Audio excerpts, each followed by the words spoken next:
High everyone welcome to my new mini vlog. आजको भ्लगमा चाहिँ हामीले मामाको बर्थडे सेलिब्रेसन गरेको। ह्याप्पी बर्थडे टु यु मामा। अनि त्यसपछि यो बर्थडेमा चाहिँ हामीले स्पेसल कुरा के बनाएको थियौँ भन्दाखेरि माइजूले भेज बिरयानी बनाइसकेको थियो बिकज भेज बिरयानी चाहिँ म पनि खान्छु भनेर। भेज बिरयानीको लागि चाहिँ तपाईहरु हेर्नु होला, यहाँ भिडियोमा सबै हालेको छ के हाल्नुपर्छ के चाहिन्छ। अनि यो हेरेर पनि तपाईहरुले के कन्फ्युजन आयो भने चाहिँ you can ask me in the comment section that I can answer you. म पनि माइजूलाई सोधेर एन्सर गर्नेछु because I also don't know. यो मैले बनाएको हैन, यस्तो खतरा भएको थियो हैन। लाइफमा अरु केही नआए पनि मान्छेलाई खाना बनाउन चाहिँ आउनुपर्छ guys. Please please learn that skill learn because तपाईलाई मिठो चाहिन्छ अनि खाना बनाउन चाहिँ आउँदैन भन्ने त त्यो कुरा त भएन नि त। सो दैट्स व्हाई हैन म पनि सिक्दै छु धेरैजनाबाट। म पनि सिक्दैछु। माइजूले मलाई यो बिरयानी बनाउन सिकाउनु भयो, त्यही भएर मैले भिडियो बनाएर राखेको सो दैट कि नेक्स्ट टाइम बनाउँदा म आफ्नै भिडियो हेरौँ अनि बनाम। त्यही भएर चाहिँ यो मैले भिडियो बनाएको हैन। यो बिरयानी चाहिँ खतरा हुँदो रहेछ, खतरै बन्दो रहेछ। यो चामललाई चाहिँ आधी मात्रै हाफ कुक गर्नुपर्ने है। मैले लास्ट टाइम पनि मैले चिकन बिरयानी बनाएर मैले भिडियो हालेको थिएँ हैन। त्यसमा चाहिँ मैले यस्तो बकवास बनाएको थिएँ नि, तर पनि मिठो भनेर सबैजनाले खानुभयो, मेरो हस्बेन्डले बाहेक। Okay anyway that is not the big deal. त्यो त जहिले भन्ने कुरा हो नि हैन। अनि यसरी बनाउँदाखेरि चाहिँ तपाईले चामललाई चाहिँ धेरै कुक गर्नु भएन, हाफ कुक गर्नु पर्यो है। अनि यसरी बनाएर चाहिँ खानुभयो भने चाहिँ तपाईलाई तपाईको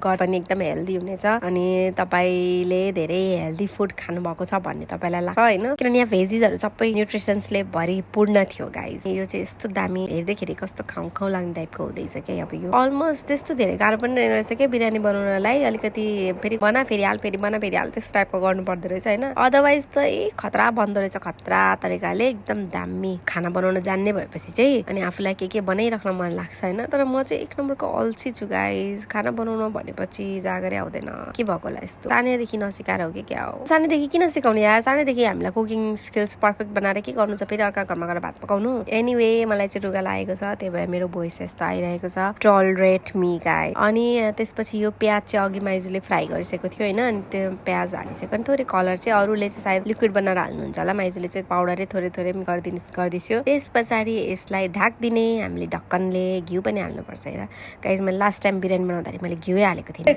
आज तपाईँ भेज बिरयानी खाने हो? भेज बिरयानी खाने हो? होइन के खाने? न्युट्रेलालाई मासु बनाएर चिकन बिरयानी खाने। पनिर पनि छ, प्रोटिन छ, प्रोटिन यति धेरै प्रोटिन छ।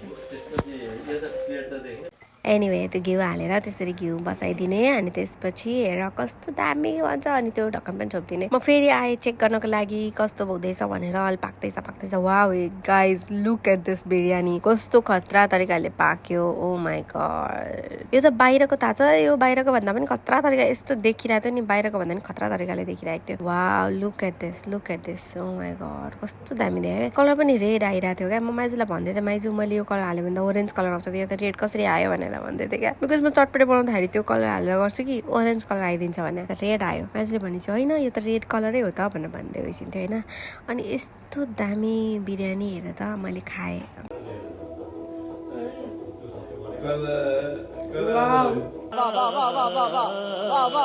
So yummy.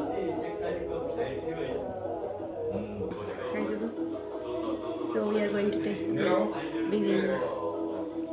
मजा आयो। त्यसपछि हाम्रो प्लानमा थोरै ट्विस्ट आयो गाइज हैन। अनि हामी चाहिँ यो बिरयानीलाई हो यसरी पोको पारेर जाँदैछौँ पार्कमा खेल्नलाई। रायता छुट्नु भएन नि, रायता त बिरयानीमा रायता छुट्ने कुरा? Oh my god no no no can't leave the raita alone. बिरयानीमा रायता पनि हाल्नुपर्छ। माइजूले रायता पनि बनाइछु। म माइजूको प्रशंसा गर्दै थिएँ, माइजू तपाईँ खतरा होइसिन्छ, खतरा बिरयानी कस्तो खतरा बनाइछु माइजू, तपाईँ गइस्यो मास्टर सेफमा गइस्यो भन्दै थिएँ। माइजू चाहिँ I wish I could go भन्दै होइसिन्थ्यो होइन। अनि यसरी हामी प्याक गरेर लिएर जाँदैछौँ। अनि पार्कमा गएर चाहिँ बाबासँग मामासँग बल खेल्दैछ। मामा happy birthday to you. Thank you. कस्तो लाग्यो त हजुरलाई माइजूले बनाइसकेको? अमेजिङ टेस्ट भयो। Oh my God! Wow!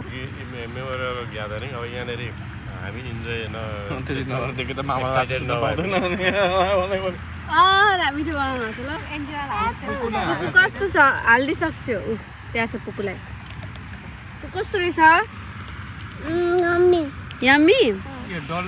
यस्तै मजाक गर्दै बिरयानी पनि त्यसरी खलास हुँदैछ होइन। मैले पनि खाएँ, एकदम मिठो बिरयानी बनाइसकेको त माइजूलाई। म अहिले पनि थ्याङ्क यू सो मच भन्न चाहन्छु। फेरि पनि मलाई खान मन लागेको छ। अनि यसरी बल खेलिसकेपछि चाहिँ हामी बिरयानी पनि खाइसकेर एकछिन गफसफ गऱ्यौँ। त्यसपछि हामी गयौँ। Thank you for watching, bye bye, see you in another blog.